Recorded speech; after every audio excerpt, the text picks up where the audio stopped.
In this video, I will show you how you can attach a photo to your email on any iPad. Now to do that, first of all, just open the Mail app on your iPad.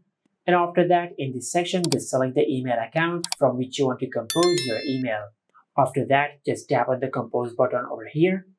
And in the To section, just enter the email address to which you want to send this email. After that, in the Subject section, just enter the subject of the email. Now to attach a photo to your email, just tap on anywhere in the body of the email. For example, I will tap on in this section. And after you do that, this paperclip icon will appear on the keyboard of your iPad. Now just tap on the paperclip icon.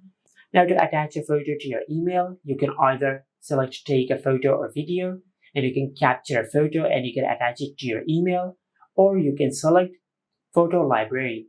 After you select photo library, you can select any photo from the Photos app on your iPad, and you will be able to attach it to your email. You can select multiple photos, or you can just select a single photo. For example, I will select 3 photos, and after that, just tap on done.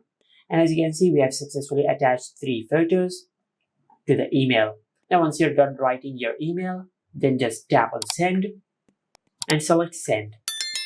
And as you can see, this is how you can attach a photo to any email on your iPad. And this is it. Make sure to like, comment, and subscribe. Thank you for watching.